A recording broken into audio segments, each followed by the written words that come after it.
బిర్యానీ అమ్ముతూ రోజుకు 37 లక్షలు సంపాదిస్తున్నాడు ఓ ఐఐటియన్. భారతదేశంలో అత్యధికంగా అమ్ముడవుతున్న ఆహార బ్రాండ్లలో ఒకటైన బిర్యానీ బై కిలో అనే సంస్థను 2015లో విశాల్ జిందాల్ స్థాపించారు. అప్పట్నుంచి ఈ కంపెనీ వార్షిక ఆదాయం పెరుగుతూ వస్తోంది. అయితే దీంతోనే అతను సంతృప్తి చెందలేదు. వచ్చే 2-3 ఏళ్లలో 1000 కోట్ల టర్నోవర్ సాధించబోతున్నాడు. బిర్యానీ బిజినెస్తో సక్సెస్ అయిన ఐఐటియన్ కథ ఇది. అనేక వ్యాపారాలున్న విశాల్ జిందాల్ స్వయంగా ఆహార ప్రియుడు.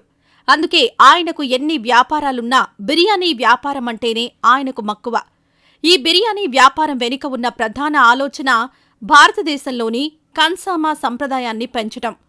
అంటే ఇక్కడ ప్రతి ఆర్డర్ను విడివిడిగా వండుతారు. వండిన బిర్యానీని మట్టి పాత్రల్లో కాల్చిన పిండి సహాయంతో ప్యాక్ చేస్తారు. ఐఐటి నుంచి ఇంజనీరింగ్ చేసిన విశాల్ జిందాల్ ఆ తర్వాత న్యూయార్క్లోని సిరక్యూస్ యూనివర్సిటీలో ఎంబీఏ పూర్తి చేశారు. లండన్ స్కూల్ ఆఫ్ ఎకనామిక్స్లో ఫైనాన్స్ చదివారు. సింగపూర్కు చెందిన ఎకోసిస్టమ్ అడ్వైజరీ బోర్డులో జిందాల్ కూడా ఉన్నారు. ఇది అతని మొదటి కంపెనీ కాదు. గుర్గావ్లో కార్పేడియం క్యాపిటల్ పార్ట్నర్స్ అనే ప్రైవేట్ ఈక్విటీ ఫండ్ను స్థాపించారు. ఫిడిలిటీ వెంచర్స్ వ్యవస్థాపకుడు, అలాగే ఆ సంస్థకు ఎండీగా అక్షయం క్యాపిటల్ సీఈఓగా ఉన్నారు. భారతీయ ఎలక్ట్రానిక్స్ ప్రైవేట్ లిమిటెడ్ అనే కంపెనీకి డైరెక్టర్గా కూడా వ్యవహరిస్తున్నారు. ఈ సంస్థను ఆయనే స్థాపించి $1 మిలియన్ కంపెనీగా మార్చారు. ఇది అన్ని మెట్రో నగరాల్లో 100 మంది ఉద్యోగులు, కార్యాలయాలను కలిగి ఉంది. విశాల్ జిందాల్ అమెరికాలో 1994లో అమనో సిన్సినాటి అనే కంపెనీకి మార్కెటింగ్ అసోసియేట్గా పనిచేశారు. ఈ సంస్థ ప్రస్తుతం ఇండియాలో 45 నగరాల్లోని 100కు పైగా అవుట్లెట్ల నుంచి సేవలను అందిస్తోంది. అయితే ఇప్పుడు ఈ కంపెనీ దేశంలోని ప్రతి మూలకు, ప్రపంచవ్యాప్తంగా కూడా తన సేవలను విస్తరించాలని ప్లాన్ చేస్తోంది. వచ్చే 2-3 ఏళ్లలో భారతదేశం అంతటా 250 నుంచి 300 అవుట్లెట్లను ఓపెన్ చేయాలని కోరుకుంటోంది. మార్కెటింగ్ స్ట్రాటజీలో భాగంగా కంపెనీ డిస్నీ ప్లస్ హాట్స్టార్లో ఒక కొత్త వెబ్ సిరీస్ దమ్ లగాకే ఇండియాను ప్రారంభించింది. ఈ సీజన్ 4 ఎపిసోడ్స్ కూడా ఇప్పటికే పూర్తయ్యాయి. దమ్ లగాకే ఇండియా వెబ్ సిరీస్ యూట్యూబ్లో కూడా అందుబాటులో ఉంటుంది.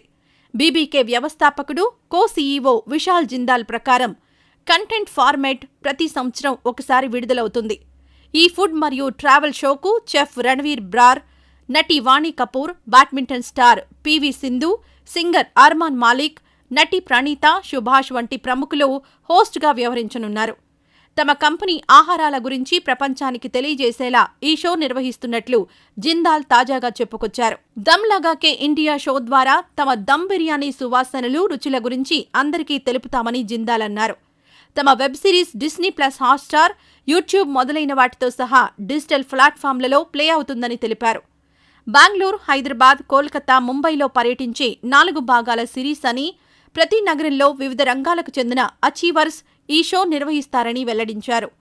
భారతదేశ సంస్కృతి, చరిత్రను వివరిస్తూ బిర్యానీని మునుపెన్నడూ లేని విధంగా ప్రపంచానికి చెప్పేలా బీబీకే స్టోరీ చెప్పాలని ఆశిస్తున్నట్లు పేర్కొన్నారు.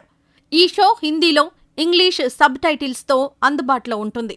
ఈ సీజన్ కోసం దాదాపు 5 కోట్లు ఖర్చు చేశారట. భారతదేశంలో బ్రాండ్ను పెంచుకోవడమే నా ప్రధాన లక్ష్యం. మేం భారతదేశం అంతటా 250 నుంచి 300 అవుట్లెట్లను ప్లాన్ చేస్తున్నాం. రాబోయే 2-3 సంవత్సరాలలో బీబీకేని 1000 కోట్ల కంపెనీగా పెంచుతాం. తర్వాతి లక్ష్యం బిర్యానీ, బీబీకేని గ్లోబల్ కంపెనీగా మార్చడం. ప్రపంచంలోని వివిధ ప్రాంతాల్లో మా బ్రాండ్ను వారి దేశాలకు తీసుకెళ్లడానికి చాలా పెద్ద ఫుడ్ అండ్ బ్యావరేజ్ కంపెనీలు సిద్ధంగా ఉన్నాయి అని విశాల్ జిందాల్ పేర్కొన్నారు. Biryani, kebab delivery chain biryani by kilo 300 కోట్ల రెవెన్యూతో ఫైనాన్షియల్ ఇయర్ 2023ని ముగించాలని లక్ష్యంగా పెట్టుకుందని జిందాల్ తెలిపారు. తమ కంపెనీ సక్సెస్ఫుల్గా రన్ కావడానికి ప్రతి ఆర్డర్ క్వాలిటీగా సర్వ్ చేయడమే కారణమని ఆయన వెల్లడించారు. తాము వాడే బాస్మతి రైస్ 2 ఏళ్ల పాతవే ఉంటాయని, వాటి ధర కిలో $250 వరకు ఉంటుందన్నారు.